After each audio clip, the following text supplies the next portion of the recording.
Muy buenos días a todos. Bienvenidos a esta edición muy especial de los encuentros BBVA. Estos encuentros tienen como objetivo dar a todos ustedes información, a todas las personas, a todos los clientes, a todos los amigos que hoy están con nosotros en esta edición, y a los que quiero agradecerles especialmente pues el haberse tomado unos minutos, una hora para estar con nosotros hoy, ¿no? El objetivo de hoy es dar información para pensar, para que podamos analizar entre todos cómo desarrollar mejor las estrategias de nuestras empresas y cómo decidir mejor también nuestras inversiones personales, ¿no? Y para eso tenemos hoy dos invitados de excepción. El primero es Rafael Domenech, profesor catedrático y head del área de escenarios macroeconómicos del grupo BBVA, un buen amigo, y que, como digo, es un lujo tenerlo hoy por aquí. El profesor Domenech es un experto internacional en capital humano y desarrollo social. De hecho, aprovecho ya para recomendarle su último libro, cuyo título me he apuntado aquí en el móvil, que es La era de la disrupción digital, empleo, desigualdad y bienestar social ante las nuevas tecnologías globales. Yo creo que es un tema de enorme interés, que está reconfigurando todo lo que es la realidad económica mundial, junto con lo que es la pandemia del COVID, ¿no? Rafael Domenech es un experto, como digo, en capital humano y desarrollo social, es un experto en pensiones, es parte del grupo de expertos de pensiones que se formó en España, y es un experto también, está trabajando todos estos temas de sostenibilidad y desarrollo, con lo cual pues yo creo que es un invitado de excepción. Y también tenemos con nosotros hoy a Enrique Marazuela, que es otro peso pesado del grupo. Muchas gracias también, Enrique, por tu presencia hoy aquí. Es el director de inversiones de banca privada en España. Y me acompaña aquí en el estudio, por llamarlo así, Alex Langauer, que es el head de banca privada y banca premium de BBVA en Uruguay, ¿no? Bueno, ¿por qué estamos aquí hoy? Como digo, pues para compartir información, para decidir. Y aunque saludemos a nuestros ponentes desde Uruguay, que es un oasis, yo creo en un oasis, los datos mandan, ¿no? Es un oasis en lo que es la gestión de la pandemia, el efecto de la pandemia, y también es un oasis en lo que va a ser, esperamos, la recuperación local, que está muy vinculada a la profundidad de la pandemia.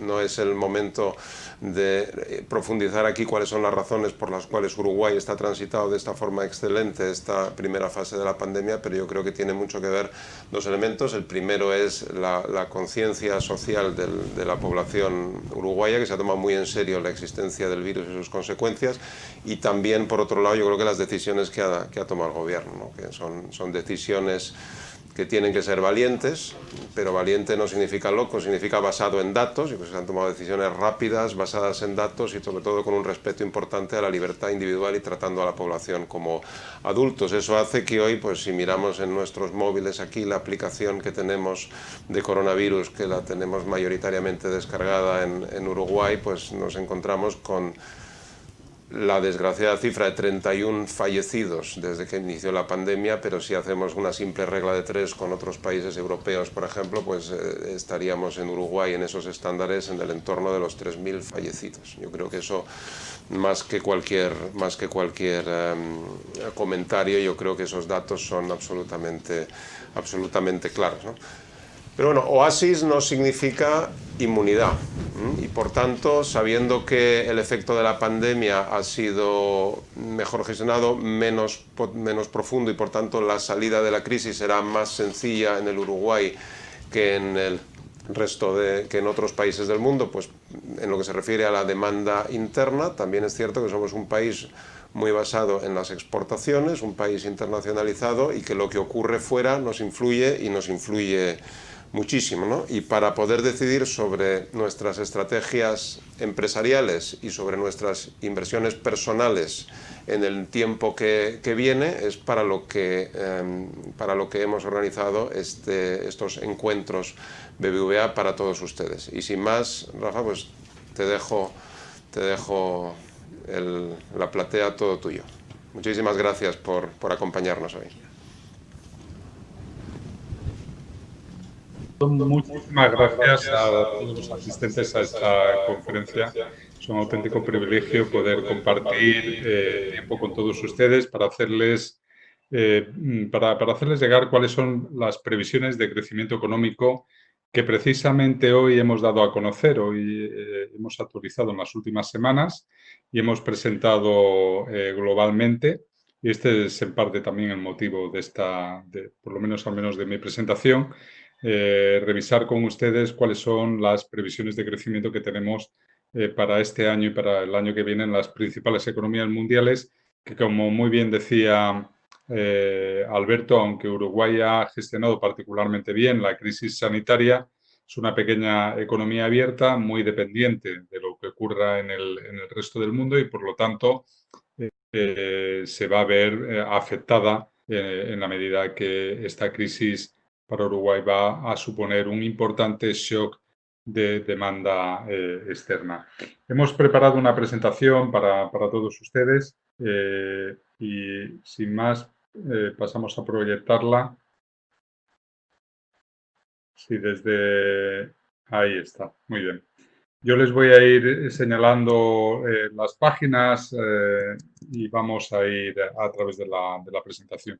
Si vamos a la página 2, pueden ver ustedes aquí los principales mensajes que son los que me gustaría que retuvieran de esta presentación. El primero de ellos se refiere a la evolución de la epidemia del coronavirus. Básicamente lo que estamos encontrando es tres tipos de patrones. Un patrón que es el de la erradicación de algunos países de Asia, particularmente China y otros países del sudeste asiático. Un patrón que es el europeo, que ha conseguido aplanar la curva, pero no a erradicar completamente el virus. Y ahora, en esta fase ya de nueva normalidad, lo que estamos haciendo en Europa es básicamente, una vez que hemos reducido significativamente el número de contagiados y que por lo tanto ya los sistemas sanitarios no están contagiados, es convivir con el virus, ¿no? Y el otro modelo es el que están siguiendo países como Estados Unidos, regiones como Latam, también India, donde el número de afectados lamentablemente sigue creciendo. Con diferencias entre países, cuando hablamos de América Latina, obviamente no todos los países son iguales, ¿no? El segundo mensaje tiene que ver con el entorno económico y aquí lo más destacado es el hecho de que la actuación de los bancos centrales, de los grandes bancos centrales como la Reserva Federal, el Banco Central Europeo, incluso el Banco de Japón, lo que han conseguido es mantener los mercados financieros prácticamente en una situación de cuasi normalidad, ¿no? No así en algunas economías emergentes, pero en el conjunto de la economía mundial lo que tenemos es unas tensiones financieras que no son en absoluto comparables con las que vivimos en el periodo de la gran recesión. Y esto sobre todo se debe a la actuación rápida y contundente que han tenido o que han realizado los bancos centrales, ¿no? Y la segunda característica de este entorno global es que en general lo que hemos visto es que los periodos de confinamiento, que a la postre han sido los que han provocado la mayor parte de la contracción económica, han sido más intensos en términos de reducción de la capacidad productiva de lo que se esperaba inicialmente. Por lo tanto, la caída de la actividad en el primer trimestre en general ha sido mayor de la esperada y los meses en los que hemos tenido este confinamiento del segundo trimestre, fundamentalmente abril y mayo, pues hemos tenido también una incidencia mayor. En muchas economías, y ahora veremos alguna evidencia al respecto, claramente lo que tenemos es una actividad económica ya en recuperación, una actividad que desde luego queda ya lejos del fondo que se llegó a tocar pues, en los meses de abril y mayo, pero una recuperación que, como vamos a ver, pues es todavía incierta. Tercer mensaje es que, dado este entorno a nivel global, lo que esperamos es lo que denominamos como una nube asimétrica heterogénea, ¿no? Una región que tardar bastante, aunque con asimetrías entre países, en volver a lo que es la crisis del coronavirus, la recuperación que la caída de la actividad, por otro lado, proximidad entre sectores productivos de un mismo país. Dentro de lo que es nuestro footprint, pues hemos revisado claramente a la baja en países como Argentina y Perú. Argentina, una economía muy importante para Uruguay.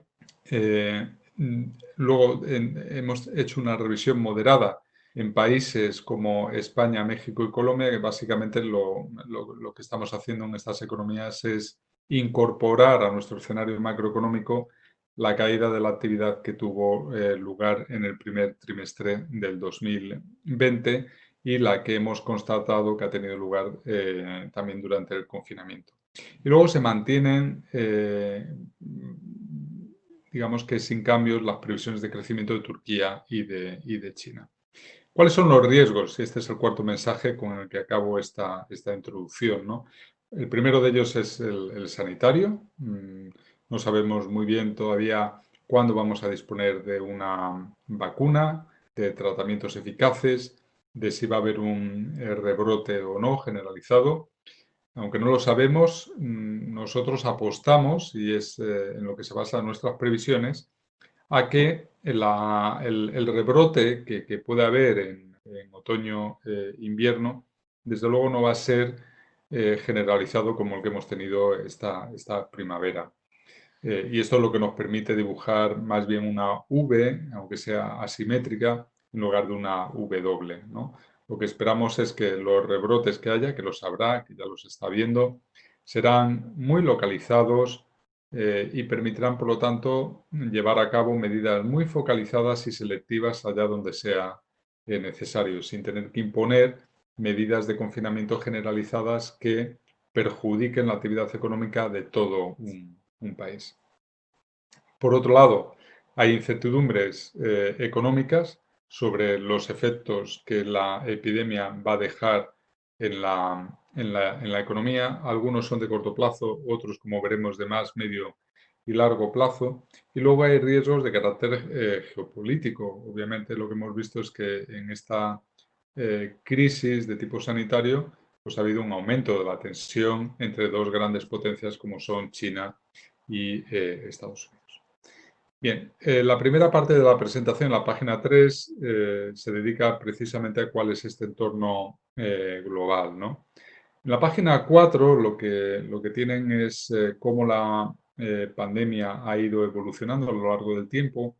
Esto es lo que nos permite hablar de esos tres modelos, ¿no? Ven abajo de todo esta línea de color naranja, que son los países del sudeste asiático, ahí está China, y este es el modelo de erradicación. Prácticamente, pues con un bajo nivel de fallecidos por cada mil habitantes, ¿no?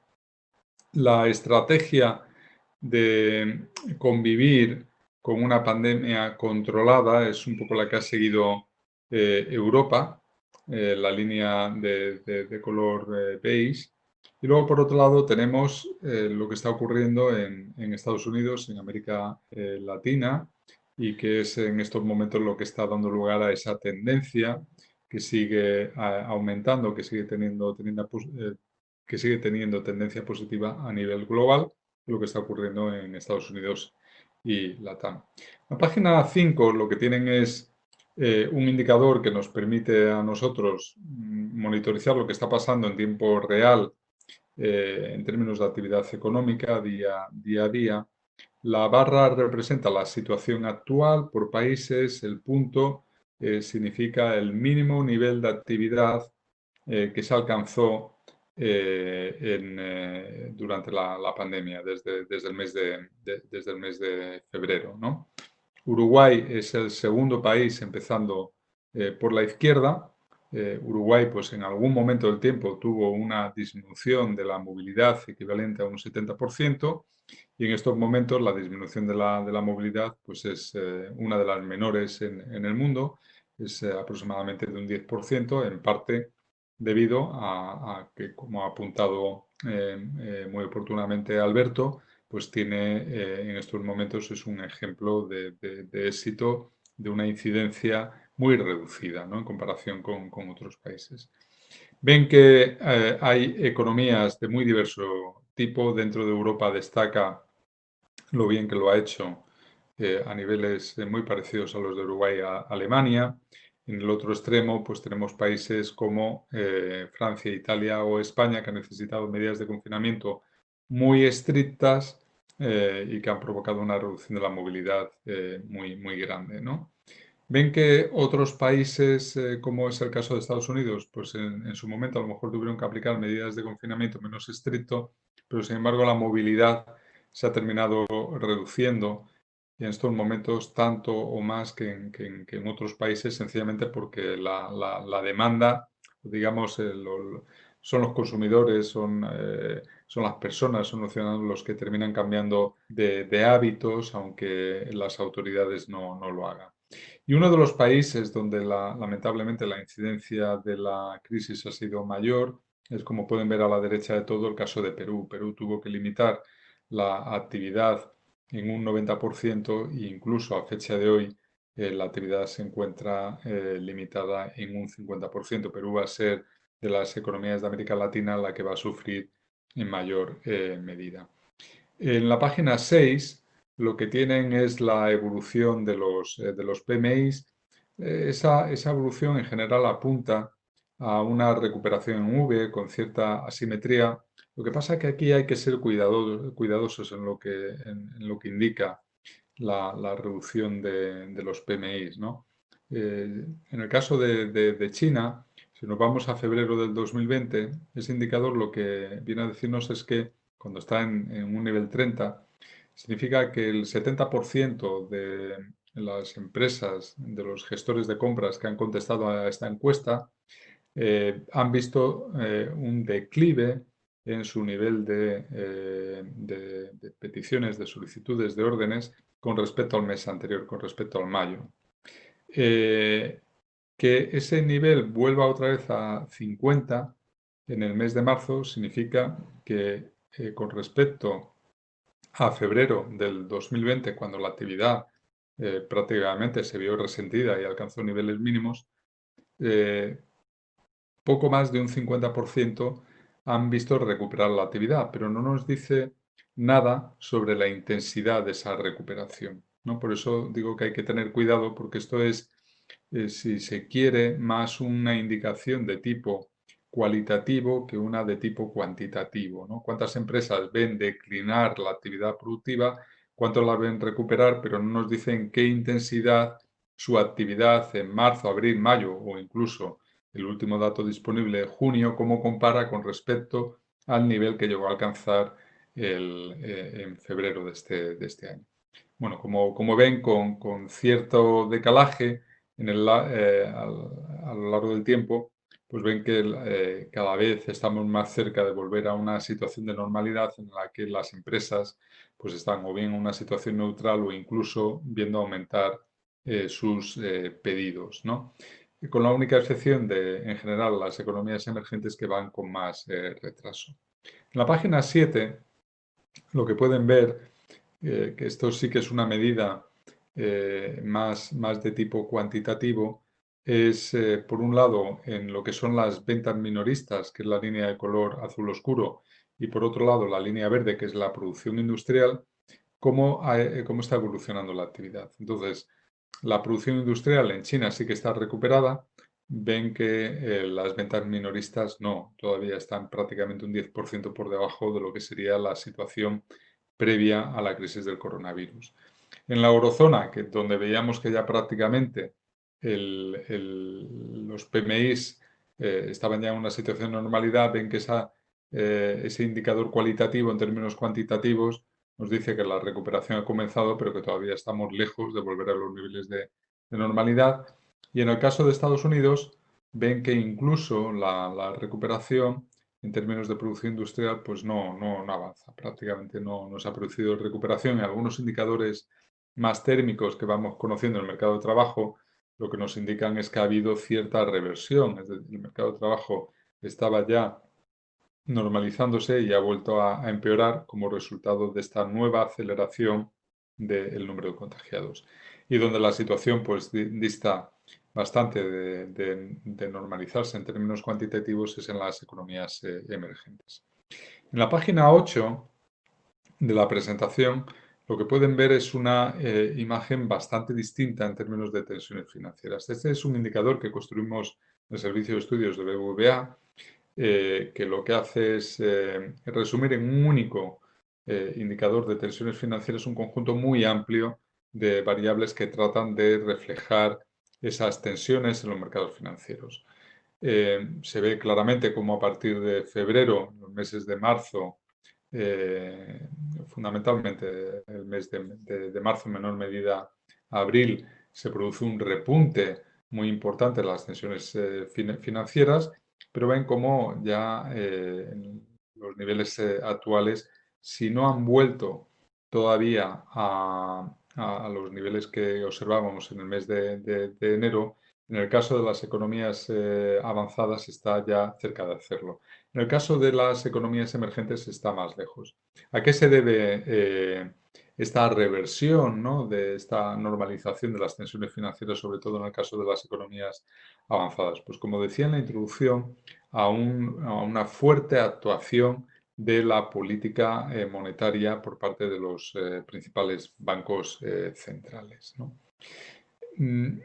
En la página 11 tienen cuáles son los supuestos que hacemos en términos de previsiones. Como les decía en la introducción, esperamos una V asimétrica incompleta, con una recuperación que va a ser más lenta y heterogénea entre sectores, países, ¿no?, y con incertidumbres que permanecen todavía elevadas, ¿no?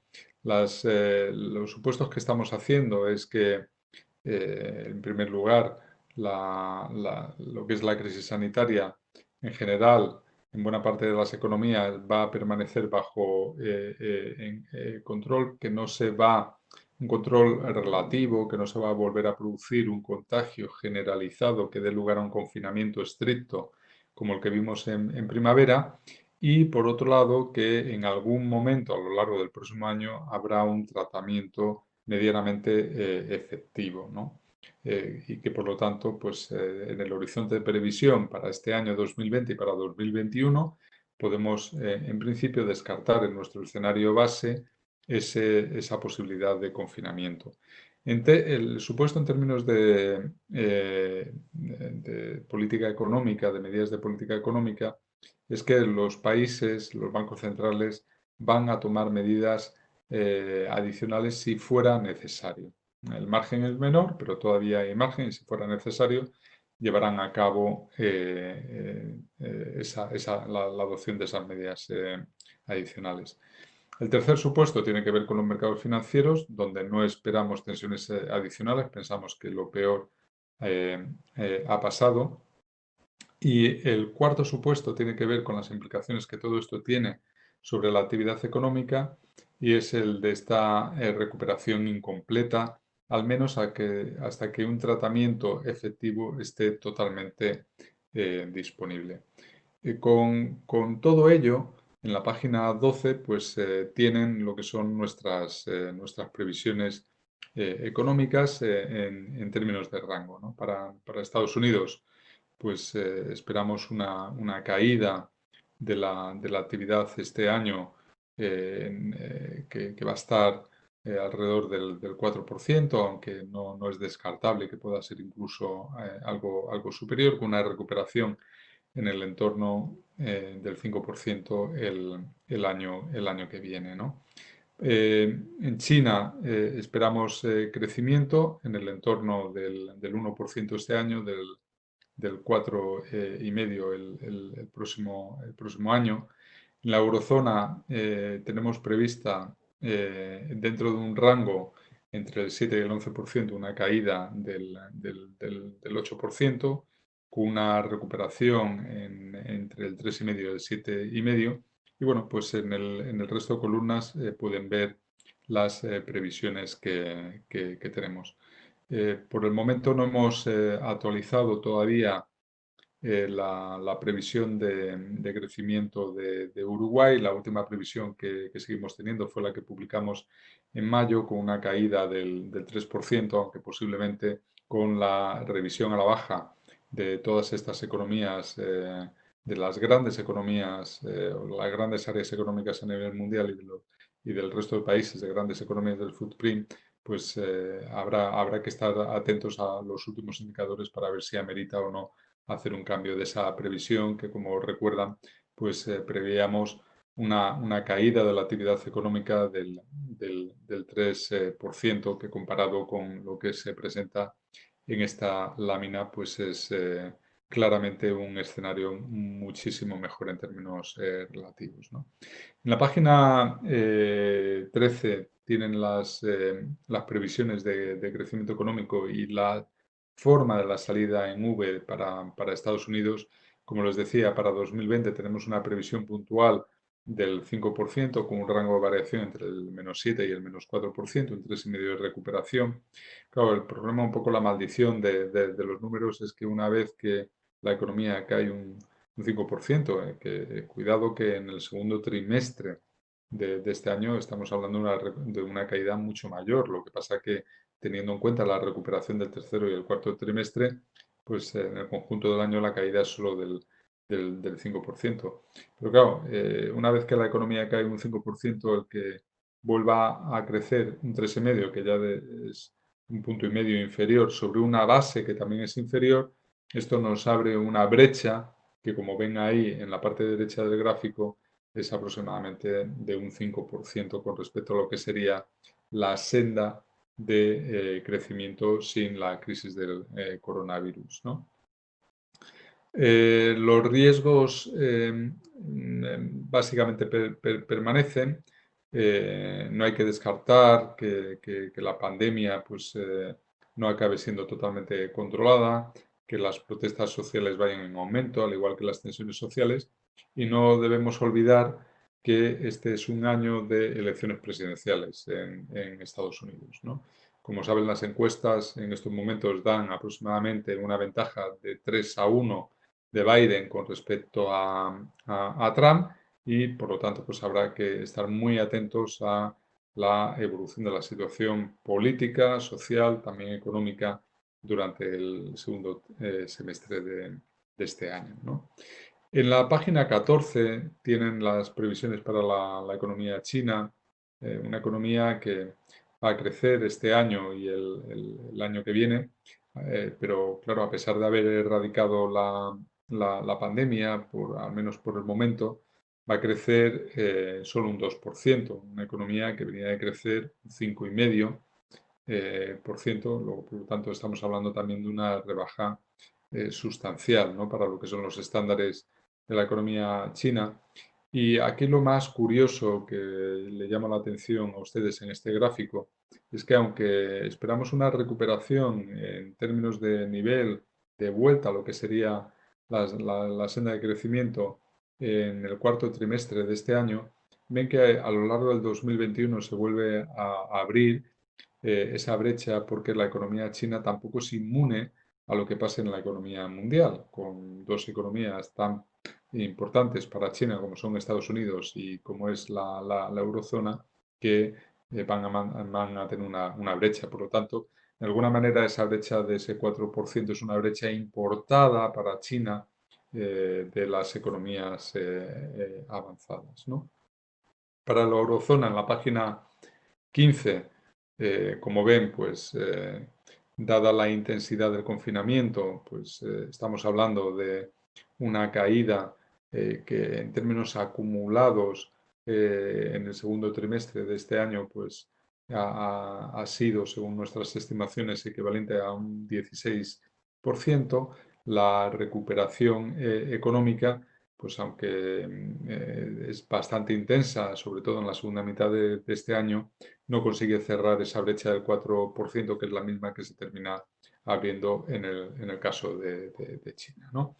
En Europa lo más significativo pues, ha sido la actuación tan potente, sobre todo si la comparamos con la crisis anterior, con la gran recesión por parte del Banco Central Europeo, también de las políticas nacionales. Y ahora lo más significativo que esta semana hay una discusión muy importante es el programa de reconstrucción europeo que la Comisión ha diseñado, que se denomina Next Generation EU. Es un programa, según la propuesta de la Comisión, si se aprueba en esos términos, equivalente al 5,4% del PIB, que incluye transferencias directas a los países, también préstamos, y que va a ser la primera vez que una parte importante de la política económica de Europa se va a mutualizar, ¿no? Al menos todo lo que son estos proyectos europeos que básicamente van a tener dos objetivos: transformación digital y sostenibilidad medioambiental. Y por lo tanto, si se aprueba, pues podría ser un programa bastante importante sobre el que asentar la recuperación de la economía europea durante los próximos 3 años, del 2021 posiblemente al 2023. Este plan, como no está aprobado, nosotros no lo estamos incorporando todavía a nuestras previsiones. Cuando se apruebe y conozcamos el volumen, el tiempo en el que se dilata el programa, cómo se van a repartir esos fondos, cuando conozcamos todos estos detalles los podremos incorporar a nuestras previsiones económicas, pero insisto que esto podría suponer un sesgo al alza, por lo menos en lo que son las previsiones para 2021. En las páginas siguientes tienen algunos escenarios para países importantes de nuestro footprint. En la página 16 tienen España, en la página 17 tienen Turquía. Permítame que me detenga en la página 18 en México, porque México es una economía importante para América. Como pueden ver, lamentablemente en México lo que estamos es previendo una caída del 10% este año, con una recuperación muy insuficiente el año que viene, solo del 3,7%, y por lo tanto una brecha que se abre a lo largo de este horizonte de previsión temporal del 8%, ¿no? Nosotros creemos que esto se debe sobre todo a la falta de medidas de política de estabilización suficientemente ambiciosas y se debe también, a nuestro juicio, a un problema de deterioro institucional que lastra este crecimiento económico para México. En la página 19 tienen las previsiones para Perú. En Perú la caída ha sido enorme. Estamos hablando que en el momento más de mayor intensidad, en este segundo trimestre del 2020, la caída de la economía peruana, pues según nuestros expertos, ha podido ser equivalente a un 32% en términos acumulados primero y segundo trimestre, y que la recuperación pues todavía dejará una brecha, una economía bastante renqueante, con una brecha del 13%, ¿no? En Perú, pues por los problemas que tiene la informalidad económica, la sociedad no ha sido capaz de controlar la pandemia, y esto pues impone un coste económico muy, muy importante, ¿no? Y además pues hay riesgos de inestabilidad política, ¿no?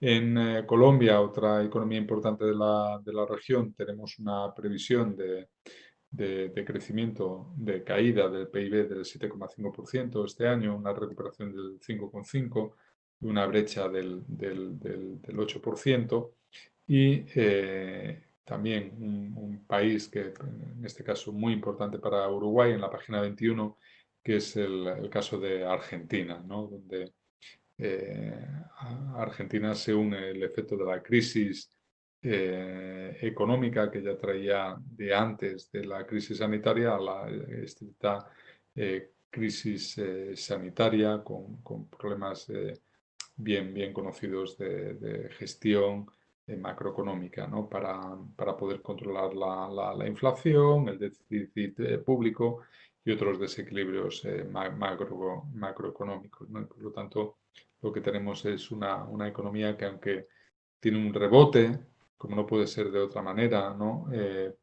Solo por el hecho de que se reabren ciertas actividades, pero lo cierto es que nos deja una economía que a lo largo del 2021 pues prácticamente no tiene crecimiento intertrimestral.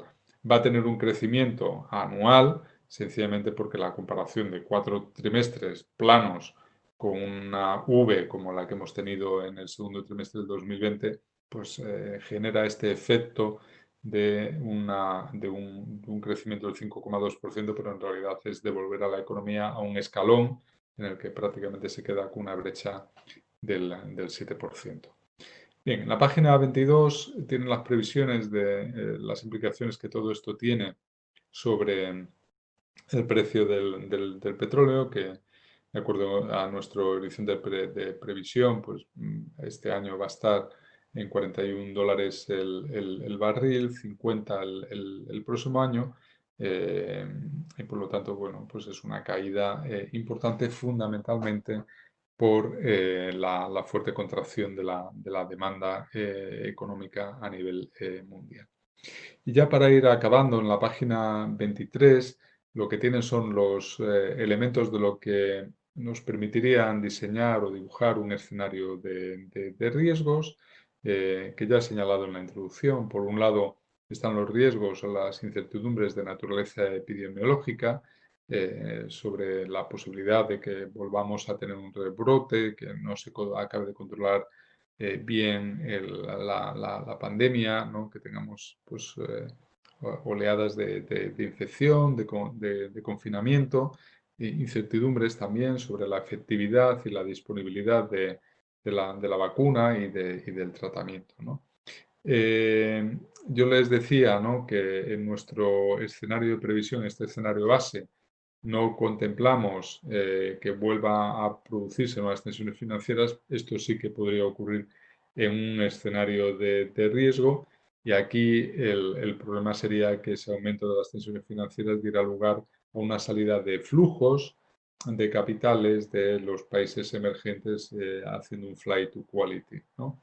Y algo importante, ¿no? Y es que cuanto más dure esta crisis económica, pues mayor va a ser el deterioro de los balances de las empresas, del sector público, o incluso, ¿no?, si la crisis dura mucho, a pesar de todo el proceso de recapitalización que ha tenido el sistema bancario, pues algunas entidades en concretas pues, se podrían ver perjudicadas si esta crisis dura más, o si tenemos un nuevo periodo de confinamiento que nos lleva a un escenario de riesgo que, insisto, hoy por hoy no contemplamos, ¿no?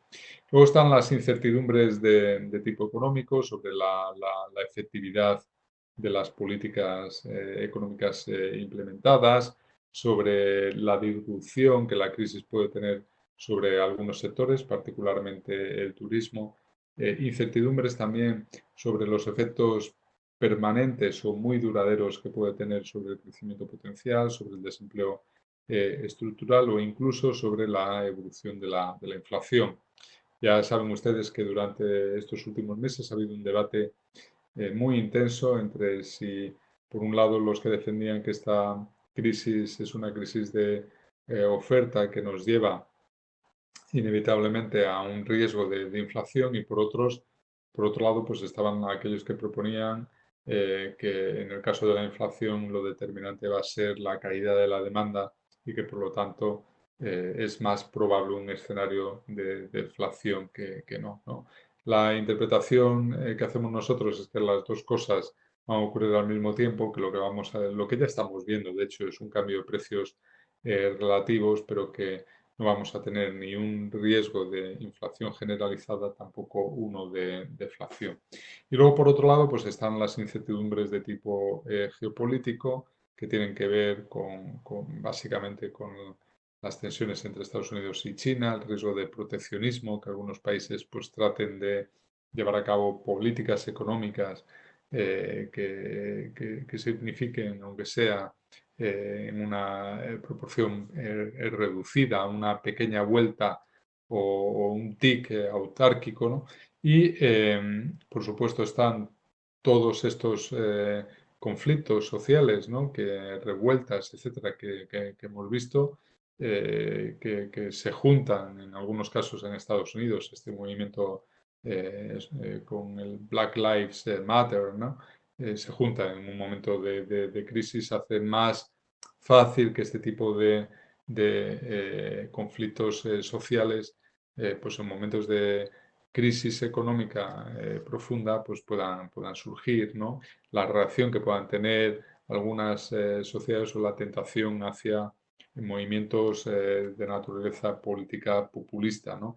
Y en Europa pues seguimos todavía sin resolver el Brexit. Y ya para acabar, ¿no? La página 24, pues lo que tienen es algunas de las cuestiones que consideramos que son relevantes en este mundo post-COVID, ¿no? Algunas de ellas ya estaban allí, ya las teníamos claramente identificadas, como todo el reto del cambio climático, de la digitalización, de cómo conseguir, ¿no? Cómo salir de este productivity puzzle, ¿no? De este hecho en el que hemos visto que desde la crisis, desde la gran recesión, pues hemos tenido unos crecimientos de la productividad y una recuperación de la inversión bastante débil, a otros que pasan por el populismo, por la otra forma de entender la globalización, el que les he mencionado sobre la inflación, la sostenibilidad de la deuda pública, el papel del sector público en la economía, todo lo que tiene que ver con la política industrial, competencia, ayudas de Estado, o en la última columna a la gestión global de las crisis, los cambios en las preferencias, en los patrones de consumo, en las normas sociales, etcétera, como resultado de la crisis. Esto puede tener implicaciones muy importantes en algunos sectores, como es el caso del turismo, y por lo tanto también cuestiones que tienen que ver con la privacidad o no de los datos, que si hay que anteponer criterios de salud social, de salud colectiva a la privacidad de los datos, ¿no? Todo este debate que se ha abierto sobre la trazabilidad o geolocalización de las aplicaciones que se están utilizando en algunos países para gestionar la crisis, o los modelos de negocio de algunas empresas en algunos sectores que pueden salir perjudicados. Yo con esto acabo mi presentación y les agradezco a todos ustedes la atención que me han brindado. Muchísimas gracias.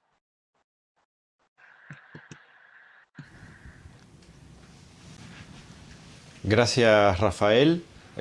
Muy interesante la presentación. Creo que plantea un escenario bastante complejo para el tema de inversiones. Vamos a dar paso a Enrique Marazuela.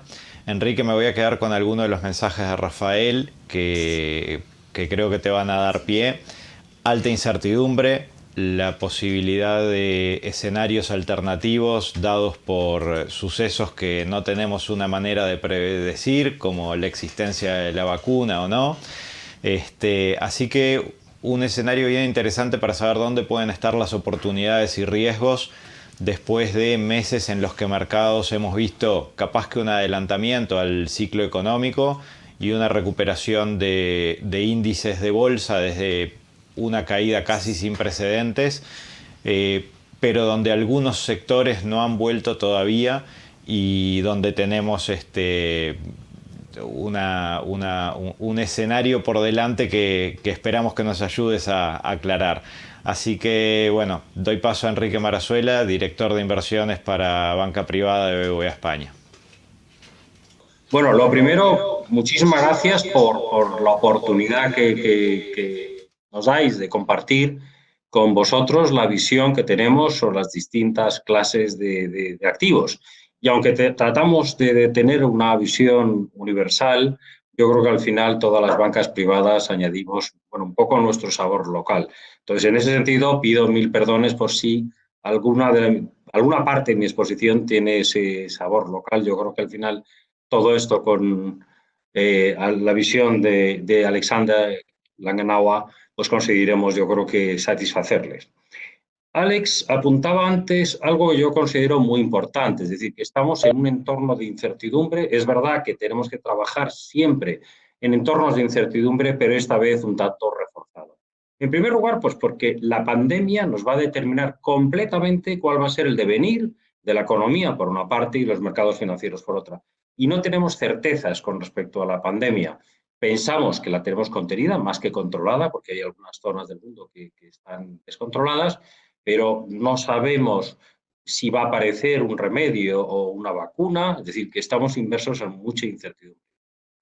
Esa misma incertidumbre se puede trasladar también a la economía. Es decir, yo creo que el profesor Domenech nos ha hecho una presentación con todos los datos de los que disponemos, de la previsión con respecto que tenemos un escenario base, más o menos optimista, pero evidentemente hay un escenario alternativo de riesgo y que las revisiones serían a la baja. Y evidentemente en este escenario base no está contemplado un rebrote. Por ejemplo, la mal llamada gripe española, que apareció a raíz de finales de la Primera Guerra Mundial en el siglo pasado, digo mal llamada porque apareció en uno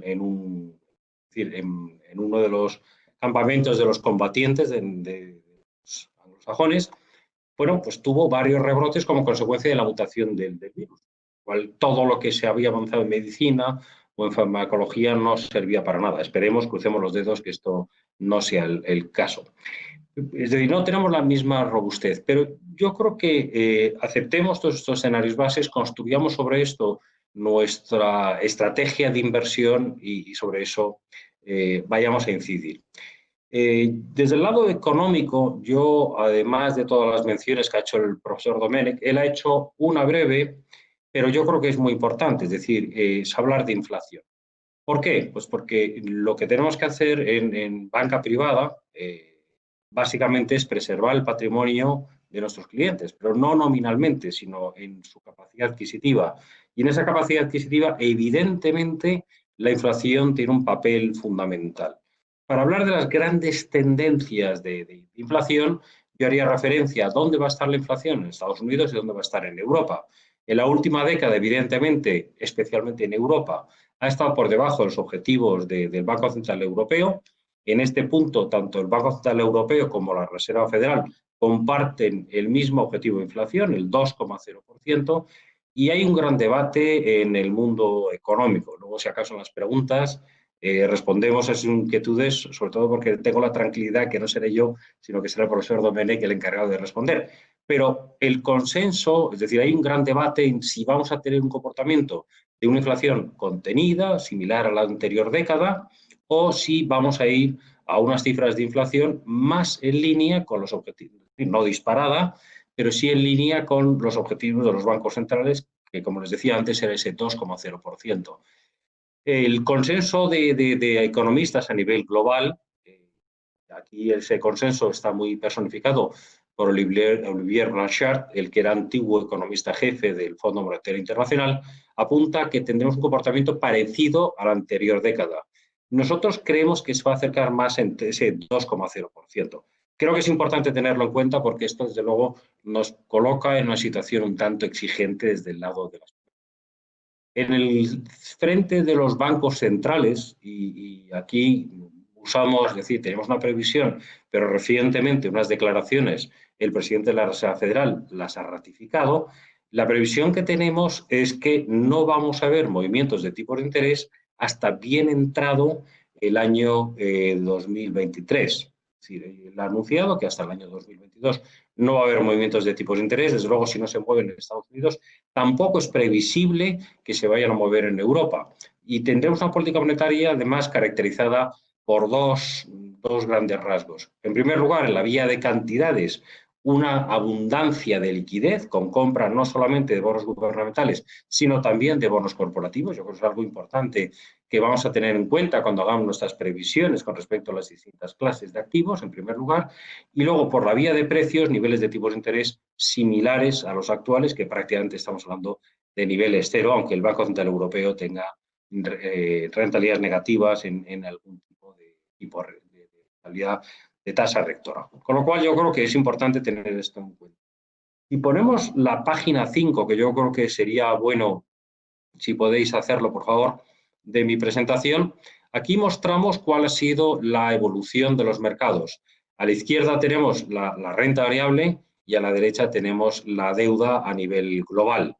Luego cuando hablemos de renta variable incidiremos un poco, pero bueno, yo creo que hay personas que tienen la impresión de que aquí no ha pasado nada en los mercados de renta variable, que llevamos un año fantástico en el Nasdaq, no hablemos ya del índice chino, pero lo cierto de verdad es que ha habido muchas acciones que no se han recuperado, que se han quedado atrás, con lo cual es algo que tenemos que discutir. Es decir, no pensemos, por lo menos a este lado del Atlántico, decimos que es oro todo lo que reluce, sino que hay cosas que han brillado, pero otras quedan totalmente ocultas. A la derecha, en el gráfico, tienen la evolución de los distintos instrumentos de renta fija. Cuanto más conservadores, pues mejor han ido. Ahí tenemos la evolución de los bonos gubernamentales, que está en casi un 2% de cómo empezaron el año. Sin embargo, por ejemplo, los instrumentos de más nivel de riesgo, como puede ser el high yield o los bonos emergentes, pues bueno, han tenido retrocesos de cierta magnitud. Vamos a ir, si les parece bien, habiendo hecho un poco este análisis bueno, pues exponer las grandes líneas macroeconómicas, las actuaciones por parte de los bancos centrales y cuál ha sido el desempeño de las distintas clases de activos. Si les parece, vamos a ir uno a uno a través de ellos. Y nos iríamos, si os parece bien, a la transparencia número 7. En ella lo que mostramos es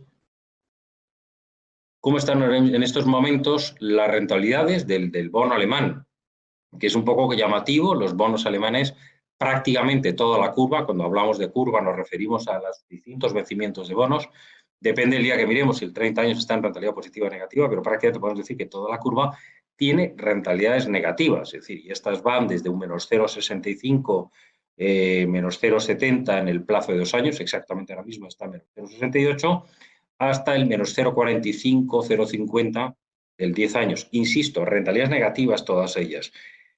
Parece como que si esto estuviera escrito en piedra o que esto ha sido muy recurrente recientemente, pues parece como que si esto es un poco la norma. Y lo que yo primero quiero afirmar es que esto ha sido la excepción, no es la norma.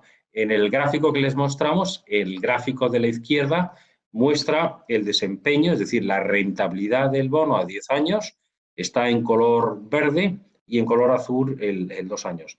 Me van a preguntar ustedes, ¿y por qué utilizamos la deuda pública alemana? Bueno, pues porque es la deuda pública de referencia en Europa. Saben que en Europa no tenemos un Estado central potente, como es el caso de Estados Unidos. Realmente la Unión Europea no deja de ser una institución internacional y, por lo tanto, el emisor de referencia pues tiene que ser uno de los estados, y en este caso el emisor de más potencia y de más solvencia, además, como es el caso de Alemania. Algo parecido podemos decir de la deuda pública norteamericana. Quizás no en rentabilidades negativas, pero con niveles de rentabilidad francamente bajos. Hablamos de un 0,15 en los bonos a 2 años y alrededor de un 0,60 en los bonos a 10 años. No hablo tanto desde el punto de vista macroeconómico, sino hablo mucho más desde la óptica de un inversor. Piensan ustedes que tenemos que gestionar algo con esa inflación del 2,0%. Les digo, póngase un poco en los zapatos de un europeo que tiene que comprar, no quiere un instrumento que tenga riesgo de crédito, con lo cual tendría que comprar un bono a 10 años. Pues piensen ustedes qué reto más desagradable tiene cuando compra algo que le cuesta, porque tiene rentabilidades negativas, un 0,45%, más luego tiene que afrontar una depreciación de su dinero del 2,0%, que es el objetivo del Banco Central Europeo, que nos parece a nosotros hoy en día la inflación que más posible. Es decir, yo no me meto en probable porque a 10 años, evidentemente, la calidad de las previsiones económicas caen, cuanto más tiempo caen casi de una manera incremental. Por lo tanto, es decir, es el gran reto. Nosotros, con respecto a los bonos europeos, estamos en los tenemos completamente infraponderados en cartera. La palabra infraponderación es importante, es decir, nosotros no somos traders, nosotros no apostamos a ponernos cortos o largos de un mercado, sino que tratamos de tener todos los instrumentos dentro de la cartera y les damos un peso, digamos, central y sobre eso establecemos rangos tácticos. Pues digamos que estaríamos en la parte más baja del rango táctico. Y esto lo decimos con respecto a la deuda pública de referencia en Europa.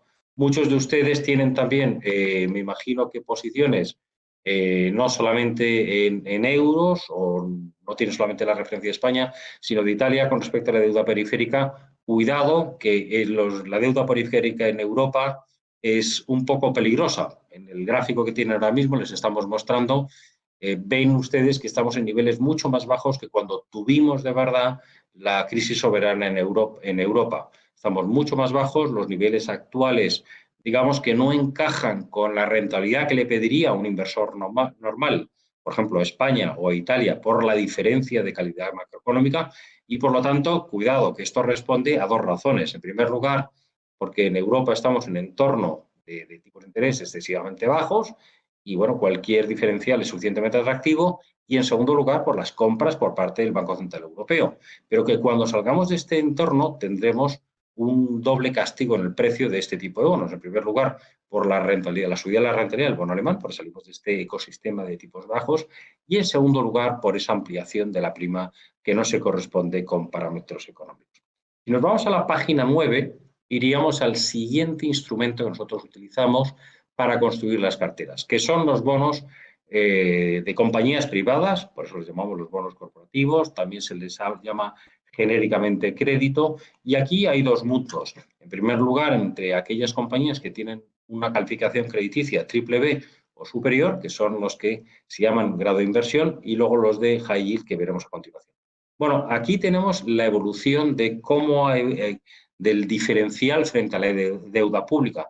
Esta es la medida que nosotros usamos de carestía o de atractivo de precio con respecto a estos bonos. Cuanto más reducido es el diferencial, tanto menos atractivo nos parece.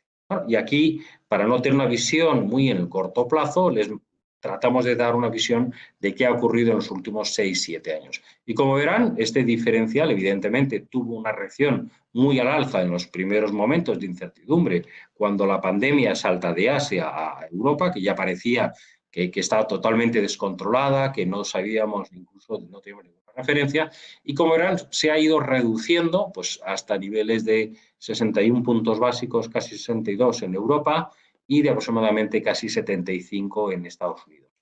A la vista de que esperamos tipos de interés muy bajos en Europa durante un largo periodo, en Estados Unidos también durante un largo periodo, y además que una de las amenazas que tiene este tipo de activo es que pueda haber por parte de los inversores ventas masivas y que por lo tanto haya prácticamente estrecheces de liquidez.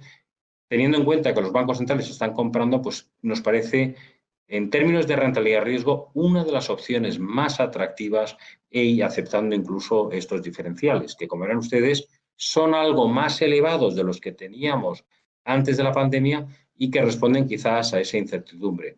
Es cierto, es decir, en la parte negativa, que son sensibles a una revisión a la baja de las previsiones macroeconómicas, pero que nos parece que son lo suficientemente atractivos ese diferencial como para que nos paguen ese riesgo. Si vamos a la siguiente transparencia, nos referimos a los bonos de high yield. Y bueno, no me gusta usar términos anglosajones, pero no sé en Uruguay, pero en España los periodistas le llaman bonos basura. Y es que a mí no me gusta llamarle bono basura porque no son deuda distressed debt, es decir, no es deuda perjudicada. En el cuadro o a la tabla de la derecha, si nos vamos al punto central, que es la calificación de Standard & Poor's, bueno, pues ven ustedes que ¿qué es un bono high yield? Pues aquel que no es grado de inversión, esa parte de TPB.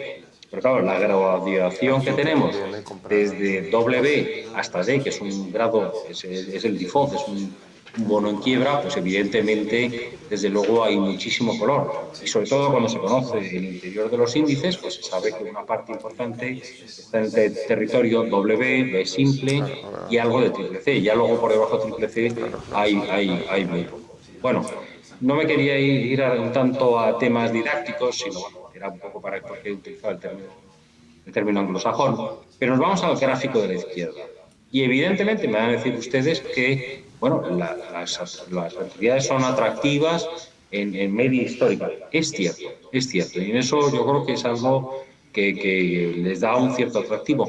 Pero nos parece, estamos neutrales, porque pese a este canto de sirena de diferencial suficientemente grande, tenemos que tener en cuenta que son muchísimo más sensibles al entorno macroeconómico que no los bonos de grado de inversión. ¿Por qué? Pues porque la solvencia de sus emisores no es tan potente y, por lo tanto, como hubiera debilidad en la actividad económica, las insolvencias van a emerger mucho más rápido que en los bonos de grado de inversión. Esto no es una graduación lineal, sino a veces tiene incluso aspectos de exponencial. Por lo tanto, nos parecen atractivos, estamos básicamente neutrales, pero estamos esperando una mayor clarificación desde el punto de vista de incertidumbre. Son demasiadas incertidumbres las que tenemos encima de la mesa y creemos que son necesarias aclarar alguna como para que demos el paso adelante y, aunque sea, sacrificaremos algún punto de diferencial con respecto a los niveles. Si vamos a la página siguiente, la página 11, nosotros tratamos, para ustedes será algo, un territorio muy normal, invertir en deuda emergente. Nosotros consideramos que la deuda emergente es la mejor opción en términos del binomio rentabilidad-riesgo de todas las clases de activos que tenemos. Eso no lo decimos aquí a ustedes, bueno, pues porque hay algunos emisores cerca de ustedes que son deuda, que se han calificado como deuda emergente. Nos parece que es un momento especialmente atractivo. Bueno, es verdad que no tenemos esos diferenciales tan amplios como antes durante la pandemia, los primeros o los peores momentos de la pandemia, pero tengan en cuenta ustedes que estamos en un entorno tremendamente favorable para el mundo emergente. ¿Por qué? Porque el mundo emergente depende mucho de dos cosas. En primer lugar, de la cotización del dólar, y en segundo lugar, del nivel de tipos de interés. Ya lo hemos comentado al principio, ya lo dijo Jerome Powell, el presidente de la Reserva Federal. Los tipos de interés en Estados Unidos estarán en niveles muy bajos hasta bien entrado el año 2022. Incluso nosotros no hablamos del lower for longer, es decir, tipos de interés muy bajos durante más tiempo, sino decimos que los tipos de interés van a estar muy bajos durante un tiempo indeterminado. No sabemos cuál es esa determinación, pero desde luego no vemos ningún elemento en el horizonte que nos haga pensar que va a llevar a los bancos centrales a subir tipos de interés rápidamente, incluso aceptando alguna décima de inflación por encima de los niveles actuales. El otro factor que hablábamos era el tipo de cambio del dólar, y quizás me adelanto un poco a hacer la predicción del dólar. Hay un tipo de cambio del dólar, y aquí, si les parece bien, vamos a utilizar como punto de referencia el euro, no porque nosotros estemos en Europa, sino porque es el mayor mercado de cambio a nivel global. Bueno, ahora mismo está a 1,13, 1,14. Nosotros siempre damos como dos puntos de referencia a nuestros inversores en el tema del dólar. En primer lugar es dónde está la paridad de poder de compra. Está muy alejado, es decir, ahora mismo, luego el profesor Domènech, si acaso lo puede precisar un poco más, pero los diferenciales ahora mismo entre dólar y euro, es decir, lo que somos capaces de comprar por un euro, necesitaríamos unos 1,25, unos $30 para adquirirlo. Y en segundo lugar, ¿cuál es el nivel que le corresponde? Habida cuenta que la mayoría de las transacciones no son comerciales, sino que son de capitales, en unas circunstancias. Bien, ¿cuáles son esos niveles? Nosotros ahí tenemos un modelo que tiene en cuenta diferenciales de crecimientos, diferenciales de inflación, diferenciales, bueno, la situación de la balanza por cuenta corriente, niveles de deuda, Ponle otro mensaje diciendo... Y esto nos apunta en torno a 1,12, 1,13. Bueno, ¿con eso qué queremos decir? Pues que el dólar está donde le corresponde y, por lo tanto, pensamos que el hecho de que no vaya a subir tipos de interés, por una parte, y el hecho, por otra parte, de que el dólar no está sobrevalorado o no esté sus solicitudes estable, va a favorecer de una manera tremenda a los bonos emergentes, por lo tanto, nos parece una buena opción. Y para preguntas. Nos vamos a la siguiente clase de activo, que es la que tienen ustedes en su pantalla, que son las acciones. Evidentemente, utilizamos el sistema más sencillo de valorar, que es el PER. ¿Cuántas veces cotiza una sociedad sus beneficios? Cuanto más alto es el PER, tanto más caras están las compañías, cuanto más bajo es el PER, evidentemente son habrá que inventarse alguna. Ocurre una cosa, y ahí me dirán ustedes, bueno, pues a la vista de ese gráfico la bolsa está básicamente cara. Bueno, pues yo creo que esto sería un tanto discutible. ¿Por qué razón? Pues porque evidentemente este año 2020 va a ser un año muy malo. Aunque haya un rebote importante de la actividad económica, como apuntaba antes el profesor Domenech, no estaremos en las cotas del año anterior, es decir, estaremos bastante por debajo. Y esto, al final, hace que el nivel de beneficios también se refleje. Yo creo que el consenso que tiene el mercado, y hablando de los índices de Standard & Poor's 500, como por ejemplo el índice, yo creo que de más difusión a nivel global, pues no alcanzaremos el nivel pre-COVID-19 seguramente hasta el año 2020. Hay más gente con problemas de audio. Otra cosa es que no les deja web, que no les Una deja. de las cosas que se ha discutido mucho es si estas caídas que hemos tenido en los mercados han sido como consecuencia de un exceso de valoración. Bueno, no es fácil hablar de valoración. Yo creo que es un elemento muy subjetivo, depende del que habla. ¿Qué hacemos la próxima? Pero yo sí que creo que es importante poner encima de la mesa un argumento, ¿no? Antes de que tuviéramos el COVID-19, bueno, las compañías más caras en términos de PER eran las compañías tecnológicas.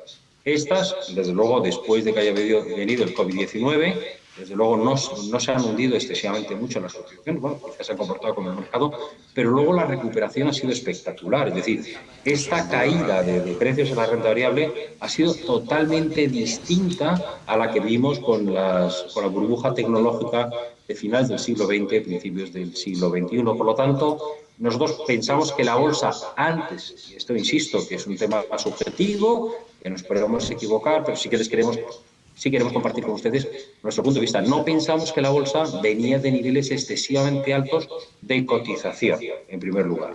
En segundo lugar, si nos preguntan, bueno, si parecen excesivamente caras las tecnológicas, yo les diría, por ejemplo, Amazon hace 10 años, para justificar, o Google, para justificar la cotización que tenían, era necesario que tuvieran un desempeño en los negocios espectacular, y la realidad es que lo han tenido.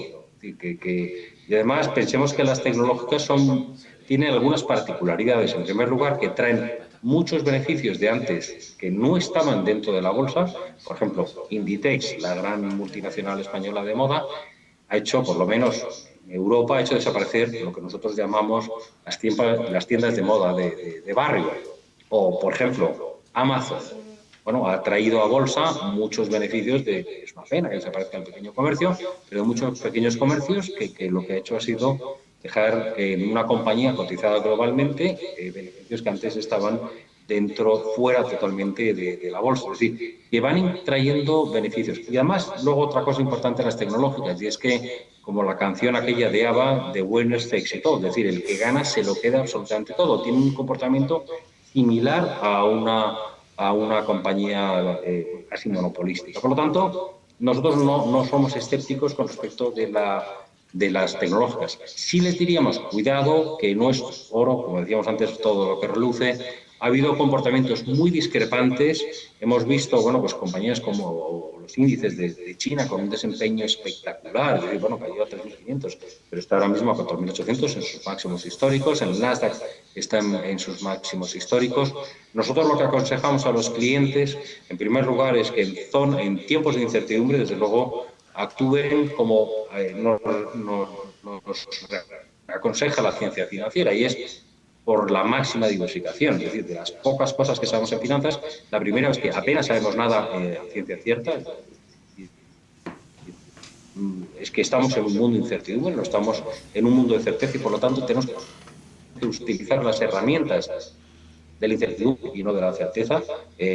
Dicho más académicamente, porque estoy con un catedrático, diríamos que estamos en un mundo estocástico, no determinista, y desde luego, de las pocas cosas que sabemos en finanzas, y esto es la segunda, es que la diversificación nos añade valor. Diversificación que tenemos que tener entre todos los instrumentos, entre todas las clases de activos, por eso hemos hablado tantos de ellas, en primer lugar, y en segundo lugar, dentro de cada clase de activo, con un número de valores suficiente.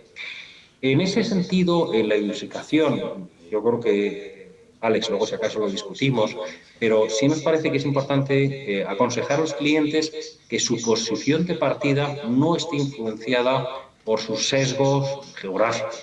Pues me imagino que un inversor uruguayo está influido por Uruguay, evidentemente, luego por Latinoamérica, pero nosotros creemos que el punto de partida de todo inversor, sea uruguayo, sea peruano, sea mexicano o sea norteamericano, deben de ser los índices globales. Y esto yo lo discutía mucho con los clientes españoles, que tenían mucho apego por el índice español, que es el IBEX.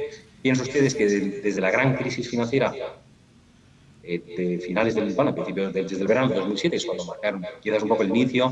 El índice español estaba a 16.000, ahora está prácticamente la mitad. El Standard & Poor's estaba a 1.500, ahora está el doble. Y parecido al Standard & Poor's ha tenido el desempeño el índice mundial. Es decir, la diferencia ha sido de 1 a 4. Sin tener en cuenta dividendos, que evidentemente sí influye mucho. Sí aconsejamos a los clientes, en primer lugar, diversificación a nivel. En cuanto a posicionamiento, nosotros pensamos que los mercados han comprado mucho la historia de la recuperación. Es verdad que en algunos datos de actividad macroeconómica la realidad, los indicadores están superando las previsiones de los analistas macroeconómicos, pero cuidado, no caigamos en la complacencia. Es decir, una vez que hayamos alcanzado la velocidad de crucero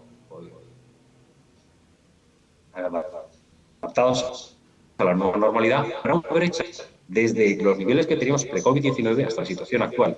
Y en el mejor de los casos, y esto quizás lo puede ratificar mejor el profesor Domenech, hasta finales del año 2022 no alcanzaremos las cotas económicas que teníamos anteriormente. No nos llevemos a error por esas cifras de crecimiento. Tengamos en cuenta que podemos tener el error de base. Entonces, nuestro planteamiento ahora mismo es en renta variable, siendo conscientes que junto con los bonos emergentes y con los bonos corporativos de grado de inversión son las tres clases de activo más atractivas. Bueno, quizás aquí estaríamos un poco más cautos a la espera de que pueda haber alguna corrección, porque haya decepción en datos de la pandemia, porque pueda haber decepción también con algún dato macroeconómico, o porque los mercados sean conscientes de que va a ser más lento el alcanzar las cotas anteriores a COVID-19 y eso nos dé una oportunidad de compra. Pero quiero afirmar al mismo tiempo que somos constructivos en el medio largo plazo. En esta transparencia que vienen ustedes ahora mismo, están viendo un poco la evolución de los mercados emergentes. Y Alex, no sé si tienes alguna nueva cosa, pero yo no querría para abrir el debate. No, Enrique, gracias. Damos paso entonces a la sesión de preguntas. Los invitamos a todos a escribir en el chat de Webex las preguntas que puedan tener, tanto para Rafael Domenech como para Enrique Marazuela. Y bueno, Enrique, realmente también te agradezco tu presentación. Creo que, como decías, hay sectores de actividad que muestran en la evolución de índices sectoriales una recuperación y que está incluso, como por ejemplo en el Nasdaq, a niveles muy altos. Y me adelanto a preguntas del público porque si bien nos comentabas que en el corto plazo ves una volatilidad muy alta y obviamente esto es una apuesta de mediano y largo plazo, capaz que algún insight más sobre los sectores de actividad en los que crees que pueden ser más interesantes próximamente. Sí, mira, y ahora que tienes a Alberto Charro al lado, hay un sector que yo siempre discutimos, que es el sector bancario. El sector bancario, vamos a ver, yo creo que no hay que excluirlo completamente de cartera, pero no parece excesivamente atractivo ahora mismo. sobre todo con la incertidumbre que tenemos en el lado macroeconómico, con la desaceleración, y sobre todo porque la parte de ingresos, por lo menos en Estados Unidos, por lo menos en Europa, dependemos mucho del nivel de tipos de interés y de la pendiente de la curva, y desde luego no nos da muchas oportunidades de negocio.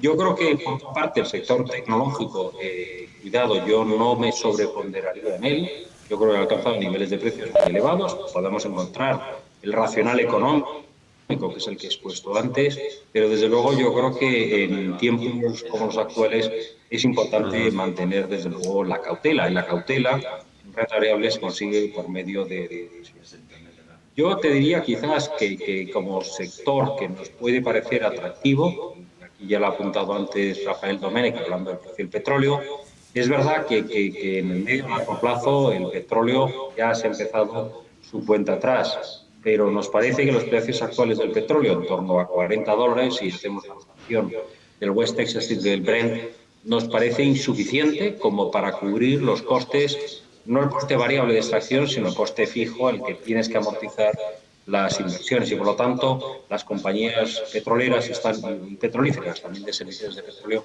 están muy vinculadas al precio del petróleo, y yo, y bueno, Alberto lo sabe bien, he sido, y Rafa Domènech también, porque hemos tenido largas discusiones con respecto con lo que hace el petróleo, he sido históricamente tremendamente bajista con el precio del petróleo, pero como todo en la vida tiene un precio, y ese precio yo creo que está por debajo del coste total, es decir, no solamente el coste variable, sino el de amortización de las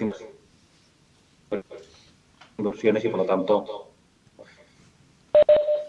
$50 nos parece prudente desde el punto de vista de costes de las compañías, y por lo tanto se vería favorecido. Luego también yo te digo consumo. Yo creo que es verdad que han estado bastante de moda el consumo, pero yo creo que bueno, va a ser bastante resistente sobre los niveles actuales.